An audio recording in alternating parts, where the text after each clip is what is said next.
Hi hello everyone, welcome to Raji home style. నేను మీ రాజేశ్వరి అండి. ఈరోజు రాజీ హోమ్ స్టైల్లో వాము ఆకుతో పకోడీలను క్రిస్పీగా ఏ విధంగా వేసుకోవాలో ఈరోజు ఈ వీడియోలో చూసేద్దామండి. ఈవినింగ్ టైం స్నాక్ ఐటమ్గా చాలా టేస్టీగా ఉంటాయి. ఈ వాము ఆకు పకోడీల కోసం ముందుగా నేను ఇక్కడ కొన్ని వాము ఆకుల్ని తీసుకున్నానండి. ఇక్కడ మీరు వీడియోలో చూస్తున్నవి వాము ఆకులు. ఆయుర్వేద పరంగా ఇవి చాలా బెనిఫిట్స్ని కలిగి ఉంటాయి. ఈ వాము ఆకులని నేను కొన్నింటిని మాత్రమే తీసుకున్నాను. వీటిని ఇలా మనం కాడలు లేకుండా తుంచుకోవాలండి. ముదురు కాడలు ఉంటాయి కదా, వాటిని పక్కకు పడేసేయాలి.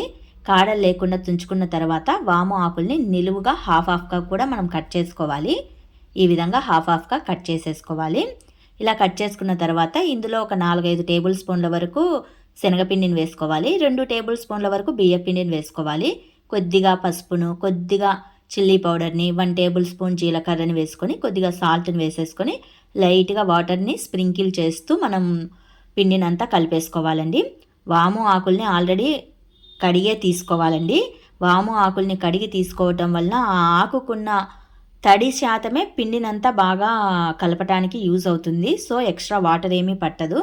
లైట్గా వాటర్ని స్ప్రింకిల్ చేస్తూ ఇలా పకోడీలాగా పిండినంతా మనం కలుపుకోవాలి. ఈ వాము ఆకు పకోడీలు అనేవి హెల్త్ పరంగా కూడా చాలా మంచిదండి. వాము ఆకు తినటం వలన మనకు ఎలాంటి బెనిఫిట్స్ కలుగుతాయో ఆల్రెడీ నేను మునుపటి వీడియోలలో చేసి ఉన్నాను.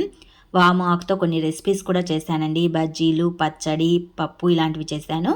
ఆ వీడియో లింకులను డిస్క్రిప్షన్లో ఇస్తాను. మీకు ఇంట్రెస్ట్ ఉంటే చూసి తెలుసుకోవచ్చు.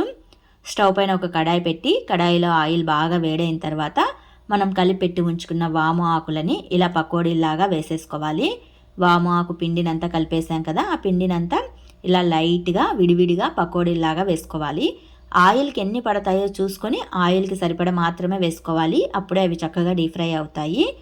ఇలా బాగా కాలిన తర్వాత వీటిని టిష్యూ పేపర్ ఉన్న ప్లేట్లోకి సైడ్ ఆఫ్గా తీసేసుకోవాలి. టిష్యూ పేపర్ని ఎందుకు వేస్తామంటే టిష్యూ పేపర్ వేయటం వల్ల ఆయిల్ అంతా బాగా ఆ పేపరు అబ్జార్బ్ చేసేస్తుంది. సో పకోడీలు మంచి డ్రైగా క్రిస్పీగా ఉంటాయి. ఇలాగే మిగిలిన పిండినంతా పకోడీలాగా వేసేసుకోవాలండి. ఈ వాము ఆకు బెనిఫిట్స్ అనేవి చెప్పలేనివి అనమాట. ఆయుర్వేద పరంగా ఇవి చాలా బెనిఫిట్స్ని సంతరించుకున్నాయండి. ఈ వాము ఆకు బెనిఫిట్స్ చెప్పాలంటే ఒక వీడియో మొత్తం చెప్పచ్చు. ఆ వీడియోని కూడా నేను డిస్క్రిప్షన్లో ఇచ్చాను. ఈవినింగ్ టైం స్నాక్ ఐటమ్గా వీటిని తీసుకోవటం వల్ల మనకు మంచి హెల్త్ బెనిఫిట్సే ఉంటాయి. One of the healthy snack అని చెప్పచ్చు. వర్షాకాలంలో ఎక్కువగా ఇలాంటి హెల్దీ రెసిపీస్ని స్నాక్ ఐటమ్గా తీసుకోవటం మంచిదండి. మరి మీకు ఈ వాము ఆకు పకోడీ రెసిపీ ప్రిపరేషన్ వీడియో నచ్చినట్లయితే మరికొన్ని ఇలాంటి హెల్త్ రెసిపీస్ కోసం డూ సబ్స్క్రైబ్ మై ఛానల్. అలాగే పక్కనున్న బెల్ సింబల్ని ప్రెస్ చేసి మా ఛానల్ని యాక్టివేట్ చేసుకోండి. Thanks to watch this video.